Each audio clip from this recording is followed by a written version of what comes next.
안녕하십니까. 토마토 투자클럽 신동준 전문가입니다. 명의대로 복귀 수요일 날 시작하도록 하겠습니다. 지난 일주일 동안의 시장 무난하게 나쁘지 않았던 것 같습니다. 오늘도 양시장 플러스권으로 마감이 되어졌고요. 앞으로 이제 15일이라는 그 협상 시한, 추가 관세하는 미중 간의 이제 무역 협상에서 추가 관세하는 그 이제 이벤트 일정이 상당히 시장에 좀 경계심을 주고 있긴 한데요.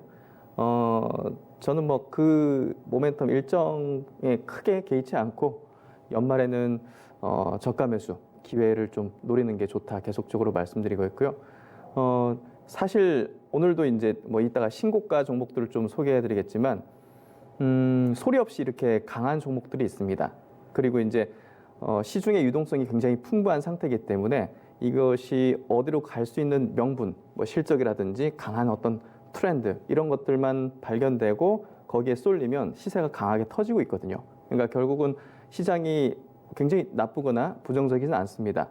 내년도 장을 대비한 어떤 측면에서 볼 때 저는 무난하게 좋은 장세가 12월 달에 펼쳐지고 있다고 생각하고요. 너무 겁먹지 마시고 정말 역대급의 최저 밸류를 받고 있는 현재 국내 증시의 종목들입니다. 두려워하지 마시고 좋은 종목 골라내는데 신경 더 쓰시기를 당부드리도록 하겠습니다. 오늘 장세 양시장 플러스인데요. 코스피부터 한번 체크해 보겠습니다. 코스피 0.36% 상승해서 2105포인트로 마감했습니다. 코스피 지수가 코스닥 대비해서 이번 주에는 좀 강한 어떤 흐름을 보여줬고요.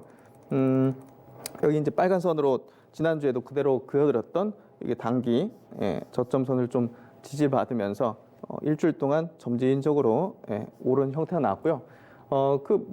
이렇게 강한 어떤 흐름 그리고 이제 점진적으로 상승한 흐름 나왔던 이제 주 요인은 수급적인 요인이 컸습니다. 외국인들의 매도가 하루에 몇천억씩 이제 나오다가 그게 이제 완화가 됐죠. 그 부분이 어느 정도 지수 하방 경직성을 좀 만들면서 상승세, 점진적인 상승세를 좀 만들어줬고요. 여기서 이제 미국 무역 협상 관련된 악재가 나온다 하더라도 요 정도 선에서는 지지가 나올 것 같고요. 최근에 생각해 보시면 여기 구간이 외국인들이 5조 원을 판 구간입니다. 근데 거의 안 빠졌잖아요. 결국은 시장이 강하다는 겁니다. 강하다는 어떤 증거를 확실하게 우리가 말로 이제 하는 것보다 수급이 이렇게 안 좋았는데 이 정도 버텼다? 하방 경직성을 갖고 있다는 거고요. 그 근거 명분으로는 이제 밸류겠죠. 우리나라 증시 종목들의 어떤 밸류가 굉장히 낮은 상태이기 때문에 수동적인 수급이 나왔을 뿐이지 적극적인 수급들은 받아내고 있다는 겁니다. 감내하고. 그래서 긍정적인 얘기들을 드리는 이유가 이제 이런 어떤 근거들을 이제 볼 수가 있고요. 코스닥 시장 체크해 보도록 하겠습니다. 코스닥 시장도 오늘 0.3% 상승해서 629포인트로 이제 마감했습니다. 코스피보다는 좀 약했고요. 역시나 이제 수급적으로 코스피보다는 좀 좋은 건 아니었는데 그리고 이제 모멘텀적으로 크게 좀 받지 못했습니다. 그래서 좀 지지부진한 흐름을 좀 보였고요. 대체적으로 이제 제약바이오 종목들이 한 일주일 정도 약세를 좀 보이면서 지수가 코스피 대비해서는 좀 강하지 못했습니다. 그래도 오늘 상승세 보여주면서 이제 부정적인 어떤 기류가 이제 분위기가 흐르지는 않는 그런 모습인 것 같고요. 양시장 모두 오늘 모처럼 그 상승 종목 수가 하락 종목 수보다 많았기 때문에 투자자분들께서도 이제 체감하기로는 나쁘지 않았던 그런 시장이었을 겁니다. 그래서 시장은 오늘 나쁘진 않았고요. 일단은 경계성 심리가 어느 정도 작용하기 때문에 강하게 튀긴 좀 어려운 구간입니다. 여전히. 그래서 연말에는 시장의 강세보다는 그냥 이런 흐름이 좀 이어질 거다. 이렇게 좀 예상을 해볼 수 있을 것 같고요. 그다음에 이제 해외 시장 체크해 보도록 하겠습니다. 해외 시장도 이제 무난하게 지난 일주일 정도 지난주에 이제 한번 쇼크를 좀 받았죠. 그리고 이제 점진적으로 회복되는 흐름을 보였고요. 나스닥 증시도 마찬가지입니다. 오늘 새벽 같은 경우는 이제 미중 이제 무역 협상 불확실성 때문에 이제 약간 좀 보합권, 혼조권의 어떤 마감을 좀 보였는데요. 최근의 흐름이 좀 그랬습니다. 점진적으로 이제 상승세 탔지만 일단은 경기 심리도 우리나라 증시랑 비슷하죠. 경기 심리 보이는 그런 흐름을 이렇게 좀 기술적으로도 좀 보여주고 있고요. 사실 우리가 이제 그 해외 증시에 대한 투자를 할 때는 뭐 미국 주식만한 게 없습니다. 예, 그게 이제 결국은 안정성과 이제 성장성이 담보된 증시이기 때문에 사실 전 세계 어떤 자본들이 우리나라에서도 지금 우리나라 투자자들이 해외 주식 제일 많이 투자하는 지역이 이제 당연히 미국이지 않습니까? 그렇기 때문에 결국은 나스닥 증시가 전 세계적인 어떤 자본을 이제 받아주면서 이렇게 강한 흐름을 좀 보여주고 있고요. 그다음에 이제 다우 증시입니다. 다우 증시도 마찬가지로 비슷한 흐름을 보였고요. 정고점 부근에서 약간 좀 경계성, 미중 무역 협상의 어떤 불확실성에 따른 어떤 경계성, 혼조 장세를 좀 보여주고 있습니다. 그래서 뭐 크게 쇼크나 이런 것들 없이 뭐 무난하게 일주일 정도 그리고 오늘도 흘러왔던 걸로 볼 수 있고요. 그리고 이제 항생 쪽, 홍콩 쪽하고 이제 중국 증시도 또 일주일 만에 또 체크 한번 해드리겠습니다. 항생 홍콩 증시 최근에 이제 정치적인 불안정성 이런 부분들이 계속적으로 이제 뉴스가 보도되고 또 미국과 중국 간의 이제 어떤 마찰을 빚을 수 있는 그런 가능성이 좀 대두되고 있는데요. 사실 그거는 외생 변수죠. 예, 정치적인 변수 측면에서 볼 때 저는 홍콩 증시에 대한 투자도 그게 어떻게 보면 기회라고 볼 수 있을 것 같습니다. 그래서 최근에 이제 뭐 지지부진한 흐름을 보이고 있긴 하지만 뭐 점진적으로 또 이제 올라올 거라 생각하고요. 내년 이제 초 어느 정도 좀 뭐 협상도 그렇고 시장의 어떤 랠리의 어떤 가능성들을 좀 보여줄 수 있는 저점을 높이는 흐름이 계속 홍콩 증시도 나오고 있습니다. 그리고 이제 오늘 오랜만에 좀 체크해드릴 증시가요. 대만 각원 증시인데요. 보시면 지금 뒤에 보시는 차트가 이제 대만 증시입니다. 신고가죠. 예. 그러니까 최근에 어떻게 보면 미국 증시만큼 강한 증시가 이제 그 대만 증시입니다. 그래서 우리나라 증시와도 완전히 차별화됐는데요. 이게 이제 어떤 의미냐? 이제 대만 증시는 딱 두 가지 업종이 이 시가총액을 대부분 형성을 하고 있는데요. 첫 번째가 이제 반도체 쪽이고요. 두 번째가 스마트폰 관련된 부품, 뭐 가전, IT 이제 그런 어떤 쪽입니다. 그래서 그쪽에 대한 전망 자체가 내년도에 어느 정도 좀 긍정적인 흐름이 기류가 좀 흐르고 있고요.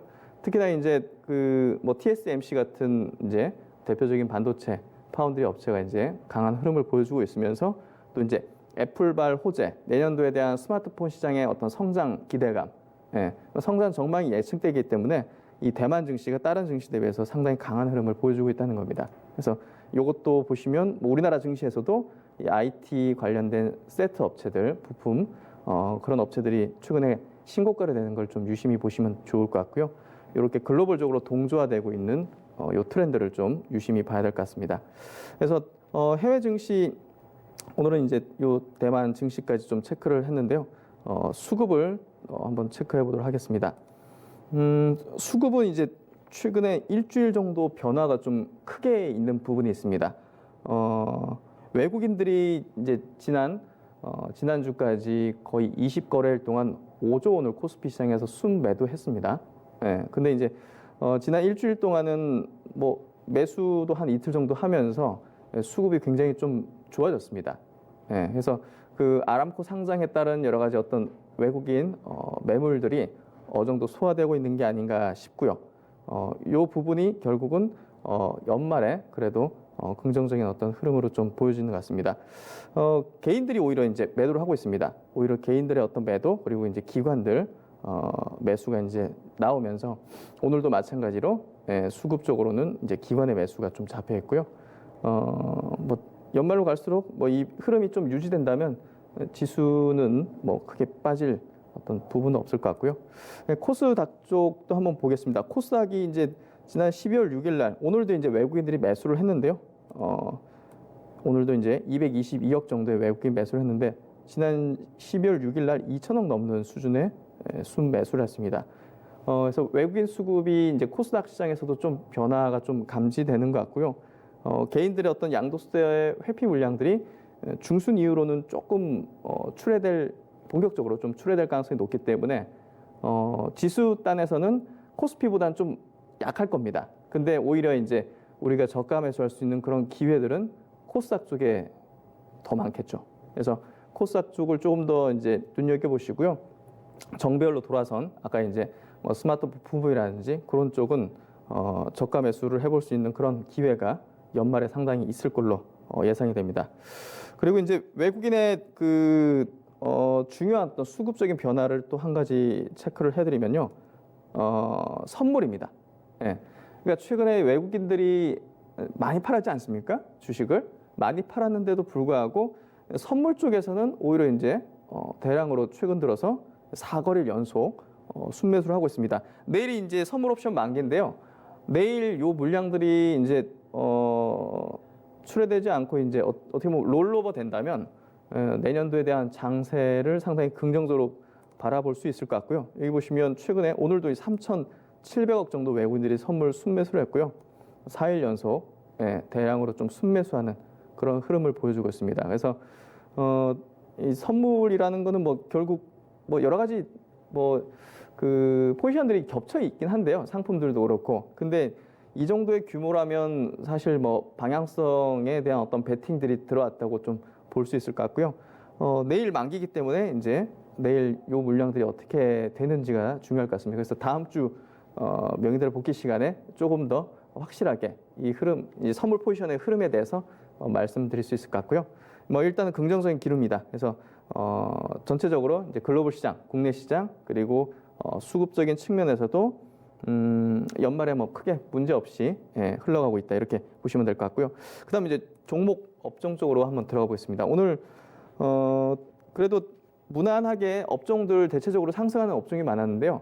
뭐 강하게 엄청나게 강하게 이제 튀는 그런 건 없었습니다. 여러 가지 연말에 어떤 수급적인 요인이라든지 뭐 북클로징 뭐 이런 어떤 부분이라든지 그런 것들이 좀 섞여 있을 것 같고요. 먼저 이제 스마트폰 부품주 쪽으로 한번 체크해 보겠습니다. 삼성전기하고 LG이노텍이요. 52주 신고가를 내고 있습니다. 우리 굉장히 조용조용 이렇게 올라오고 있어요. 지난 7월달, 8월달 뭐 일본의 수출 규제 이슈 그리고 증시 폭락 때문에 정말 올해 최저점 52주 신저가를 찍다가 그때부터 올라왔습니다. 그러니까 다른 업종 종목보다 더 세게 올라왔고요. 삼성전기도 보시면 84,000원까지 밀렸다가 오늘 보십시오. 115,000원 이렇게 52주 신고가를 내고 있고요. 결국 이제 내년도에 대한 전망이 밝다는 그 수급이 이제 미리 들어오는 걸로 볼 수 있을 것 같고요. 결국 스마트폰 부품주들이 지난 한 2년 정도 굉장히 좋지 않았습니다. 왜냐하면 이제 스마트폰 시장이 이제 역성장을 했기 때문이었죠. 그러니까 실적이 뭐 확 떨어지지 않았다 하더라도 주식이라는 건 이제 미래 전망에 대한 미래 성장 전망에 대한 현재 가치이기 때문에 거기에서 이제 할인을 계속 받은 거죠. 그게 이제 지금은 다시 회복되는 흐름을 좀 보여주고 있기 때문에 내년도 상반기 장세에 대한 어떤 전망을 할 때 우리가 스마트폰 관련된 부품주들은 좀 눈여겨보시고요. 내년 2월 18일 날, 2월 18일 날 갤럭시 언팩 행사에서 갤럭시 S11하고 폴더블 폰 공개가 있습니다. 이 5 폰으로 나오는 거죠. 그래서 동시적인 어떤 호재가 겹쳐 있기 때문에 대표적인 이제 부품 삼성전기, LG노텍의 기관과 외국인들의 수급은 그래도 당분간 좀 더 이어질 가능성이 높습니다. 그래서 일단은 신고가 내기 때문에 뭐 밑에서부터 샀다면 좀 비중을 높이겠지만 만약에 지금 들어간다면 비중을 너무 이제 크게 가질 필요는 없을 것 같고요. 그래도 조금 더 신고가 흐름을 이어갈 거다. 저는 그렇게 좀 예상합니다. 그래서 삼성전기 115,000원 이렇게 내고 있고요. LG이노텍도 마찬가지로 지금 보시는 기술적인 흐름은 이제 LG이노텍이고요. 역시나 이 종목도 작년 말에 이제 저점 찍고 올해 8월 달에 다시 저점 찍고 정배열로 완전 돌아섰습니다. 그래서 신고가 흐름을 조금 더 유지시킬 가능성이 높기 때문에 역시나 이제 긍정적으로 대장주로서 보시면 될 것 같고요. 그다음에 이제 유전자 치료제 관련된 종목입니다. 최근에 그 제약바이오 업종 내에서 미국의 그 크리스피알 테라피틱스라는 유전자 가위 이제 기업이 시가총액이 한 2조 한 3, 4천억 정도 하다가 5조 이상으로 튀어버렸어요. 2배 이상. 인간에 대한 이 그 임상 일상을 이제 진행을 했는데 안정성과 유효성이 좋게 나오면서 이제 2배 이상 시가총액이 불어났고요. 거기에 따라서 미국에서 지금 유전자 관련된 유전자 치료제 관련된 기업들이 이제 굉장히 급등하고 있습니다. 그 영향으로 최근에 유전자 치료제 관련된 국내 바이오텍 회사들도 상승세를 좀 보여주고 있고요. 티움 바이오 같은 경우도 오늘 좀 강한 흐름 장중에 한 10% 이상 급등하다가 막판에 이제 좀 흘러내리면서 강보합 정도로 마감했습니다. 최근에 신규 상장한 종목이 있고요. 여러 가지 파이프라인을 갖고 있지만 이제 혈압병 관련된 파이프라인이 이제 유전자 조작된 치료제이기 때문에 여기에 좀 묶이면서 좀 올라가는 흐름이고요. 중장기적으로 볼 때는 뭐 상당히 긍정적인 기술 보유한 기업입니다. 그래서 일단은 오늘은 뭐 유전자에 관련된 이슈지긴 하지만 중장기적인 관점에서 보셔도 좋을 만한 종목이고요. 그다음에 이제 제넥신입니다. 제넥신 같은 경우는 국내 대표적인 유전자 치료제, DNA 이제 치료제인데요. 최근에 이제 주가 흐름은 다른 종목 대비해서는 별로 좋지가 않았습니다. 뭐 여러 가지 요인이 있겠지만 이제 그 자궁경부암 쪽 임상 3상이 조금 지연됐다는 그런 내용들이 조금 더 영향을 미친 것 같고요.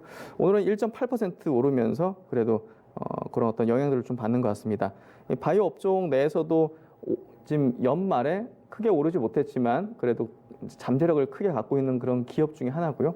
뭐 이런 기업들은 내년에 그래도 보다 좀 움직일 가능성이 높다 이렇게 좀 저는 보고 있습니다. 그래서 유전자 치료제 관련주들은 내년도에 그래도 흐름을 미국과 더불어 가지고 같이 좋게 낼 가능성이 있기 때문에 좀 눈여겨 보시면 좋을 것 같고요.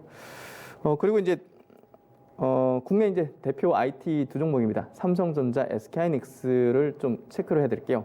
이건 뭐 결국은 국내 장세에 대한 내년도 예측이고요. 결국은 IT 섹터에 대한 내년도 예측입니다. 삼성전자 같은 경우 최근에 제가 단기 저점 가능성이 좀 높다 이렇게 얘기를 들었습니다. 이 부분 자체가 상당히 좀 하방 경직을 만드는 그런 패턴으로 좀 나와줬고요. 결국은 삼성전자, SK하이닉스가 이제 내년도에 이렇게 보시면 될 것 같아요. 우리가 이제 그로스 관점에서 이익 관점에서 내년도에 이제 드라마틱하게 좋아질 수 있는 업종이 뭘까를 생각할 때 딱히 없습니다, 사실. 그러니까 그로스가 굉장히 드라마틱하게 좋아진다는 것은 정말 시장의 유동성을 완전히 다 싹쓸이하면서 주도 섹터 강세장으로 간다는 거거든요. 근데 2017년도 같은 실적이 내년도에 삼성전자, 하이닉스가 나올 수는 없습니다. 그러니까 정도 이제 미니 랠리 정도, 회복 시세 정도가 나올 가능성이 높고요. 제가 볼 때는 조금 더 임팩트 높은 쪽은 부품 쪽이다. 아까 말씀드렸듯이 그런 쪽입니다. 그래서 일단은 삼성전자, 하이닉스는 단기 저점은 찍었습니다. 근데 이제 너무 우리가 이제 단기적인 관점에서 볼 때 전고점 부근에서 또다시 저항을 받고 뭐 이런 식의 흐름을 좀 예상을 해볼 수 있기 때문에 조금 짧게 배틀을 잡는 방식도 제가 볼 때는 삼성전자, 하이닉스의 좋은 어떤 투자 전략이 될 거라고 생각하고요. 뭐 그런 관점에서 전고점 부근까지 한번 보시면 좋지 않을까 그렇게 좀 말씀드리겠습니다. 그리고 이제 SK하이닉스도 마찬가지입니다. SK하이닉스가 조금 더 삼성전자보다 약합니다. 왜냐하면 삼성전자는 이제 OLED라든지 스마트폰 쪽으로도 내년에 모멘텀을 좀 가지고 있죠. 그리고 배당에 대한 부분이 하방 경직을 더 견고하게 좀 만들어주는데 SK하이닉스는 반도체입니다. 오로지 반도체 경기 자체, 업황 자체는 아직 턴을 하지 못하고 있고요. 가격 하락이 완전히 끝난 걸로 보이지는 않습니다. 그렇기 때문에 결국은 조금 더 약하고요. 역시나 이제 단기적인 관점에서는 전고 라인 정도까지 보시면 될 것 같고 최근에 이제 단기 저점은 다소 찍었다. 한 번 더 여기까지 내려오면 또 적극적인 매수를 해볼 수 있는 구간이라고 생각하고요. 뭐 그 이유는 전체적인 장세와 외국인들의 수급, 유동성 이런 거를 볼 때 삼성전자, 하이닉스는 단지 IT만의 관점만으로 보는 게 아니라 전체적인 지수, 이제 유동성 그런 흐름하고 같이 이제 결합해서 봐야 되죠. 그래서 제가 볼 때는 단기 저점은 찍었다. 전고점까지는 단기 매매를 해볼 수 있다. 이렇게 좀 결론을 드리고요. 그다음 2차 전지 관련주입니다. 오늘 2차 전지 관련주들이 이제 어제 뭐 사실 소식이 나왔긴 한데 오늘 그래도 장세에서 잘 버텨주고 그래도 수급 쪽으로도 이제 좋게 좀 나오는 이유는요. 그 중국 보조금 제재가 이제 한국 업체들에게 좀 풀렸습니다. 그래서 중국 입장에서는 그동안 뭐 다른 외국 업체, 한국 업체 비롯한 외국 업체에 대한 보조금을 이제 배제하면서 국내 이제 로컬 업체들을 이제 많이 키워줬죠. 그래서 굉장히 이제 경쟁력을 많이 가지게 됐습니다. 근데 중국 입장에서 이제 그 전기차 시장 자체가 다소 좀 성장세가 좀 둔화됐어요. 예, 이런 어떤 외국 업체에 대한 어떤 배제 이런 부분들이 수급을 원활하게 만들지 못하면서 결국은 도리어 이제 전방 산업 전기차 시장의 어떤 성장세를 조금은 둔화시켰기 때문에 그 부분에 있어 가지고 다시 내년도에 대한 그 전기차 시장 성장은 이제 뚜렷하잖아요. 예, 그걸 이제 더 다시 엑셀을 받기 위해서 한국 업체에 대해서도 이제 보조금 지급도 이제 하는 걸로 그렇게 기사가 나왔고요. 내년 전망은 전기차 쪽은 배터리 쪽은 긍정적이라고 생각합니다. 그래서 그 중에서 이제 뭐 삼성 SDI 보시면 최근에 이제 기술적인 흐름도 중장기 평선을 잘 받쳐줬습니다. 예, 내년도 좋은 어떤 시세 회복 그리고 정고 라인을 돌파할 수 있는 그런 가능성이 충분히 있는 그런 종목이라 보여지고요. 사실 뭐 내년도에 대한 장을 전망할 때 반도체 섹터보다는 사실 전기차 섹터에 대한 매력이 더 높다고 생각합니다. 올해 워낙 안 좋았기 때문에. 그래서 삼성 SDI 같은 종목은 제가 볼 때는 지금 구간에서도 충분히 매력적인 가격이라고 생각이 되고요. 뭐 당연하죠. 예, 국내 대장주니까요. 그래서 그렇게 보시고 그다음에 이제 중형주 단의 종목으로는 일진 머티리얼즈입니다. 역시나 이제 올해 굉장히 주가가 이제 좋지가 못했습니다. 고점 대비해서 뭐 반토막까지도 갔었죠. 예, 하지만 실적 부분은 연간 단위로 보면 성장을 했습니다. 그리고 내년도에 대한 전망도 상당히 긍정적이고요. 그렇기 때문에 제가 볼 때는 내년도 장을 대비해서는 이 전기차 배터리 쪽 충분히 매력적이다 이렇게 말씀드립니다. 그리고 이제 내년 그 전략 보드입니다. 결국 이제 12월 달에 여러분들한테 이제 시장에 대해서 얘기할 때는 내년도에 대한 장세 전망입니다. 그리고 내년도 어떤 걸 준비해야 될지 제가 이제 지난 달부터 바이오를 계속 강조드렸고요. 역시나 이제 내년도 장세에 대한 대비는 바이오가 탑픽입니다. 예, 아까도 이제 잠깐 설명드렸지만 국내 장세에서 이제 이익 관점에서 이익 관점에서 그로스 관점에서 볼 때 드라마틱하게 나아지는 전체 업종은 없습니다. 그래서 개별주들 위주로 강하게 시세를 내는 그런 흐름이 나올 텐데요. 바이오는 이제 명분상 실적보다는 모멘텀이기 때문에 보다 더 이제 많은 이 유동성을 담아낼 수 있는 그런 일정과 이제 가능성이 열려 있죠. 이번 주 전략 부분은요, 관심주를 좀 체크해 드리겠습니다. 52주 신고가를 내고 있는 장세가 그렇게 좋은 것 같지는 않은데 52주 신고가를 내는 종목들이 있단 말이에요. 근데 이거를 너무 업종으로만 보지 마시고요. 종목으로 봐야 됩니다. 지금 보시면 첫 번째 종목은 이제 DB 하이텍이고요. DB 하이텍은 우리나라 대표적으로 이제 메모리 반도체 이제 생산 업체고요. 5G라든지 여러 가지 이제 스마트 기기들의 이 시스템 반도체 수요에 따라 가지고 강한 흐름을 좀 보여주고 있습니다. 그래서 이렇게 이제 강한 흐름을 보여주는 중형주 단의 기업들이 있다는 걸 좀 아시면 될 것 같고요. 바이오 쪽에서도 큐리안트 같이 면역 항암제를 새로 내년부터 미국에서 임상 1상을 진행하기로 한 이런 어떤 모멘텀을 가지고 있는 대표적인 어떤 항암제 업체죠. 이런 기업들도 52주 신고가를 내고 있다는 거죠. 그러니까 이런 종목들을 좀 잘 찾아야 됩니다. 그래서 제가 볼 때는 지금 연말에 이 구간 12월 달은 굉장히 중요하고요. 보다 이제 코스닥이나 중형주, 중소형주 단에 이제 굉장히 기회가 큰 종목들이 많습니다. 그래서 그런 것들을 잘 골라낸다면 제가 볼 때는 내년도 긍정적인 장세에서 큰 수익을 낼 수 있다고 봅니다. 그래서 좋은 어떤 기회로 좀 삼으시면 좋으실 것 같고요. 네, 오늘 명의들어보기 이 정도 마치도록 하겠습니다. 뭐 연말 장세 뭐 두려움도 가지고 여러 가지 일정들에 대한 어떤 불확실성도 이제 크다고 생각하실 수 있지만 결국은 내년도 장세 어떤 큰 흐름을 대한 어떤 도움닫기 정도라고 보시면 될 것 같습니다. 네, 오늘도 성공 투자 기원 드리면서 이만 마치도록 하겠습니다. 감사합니다.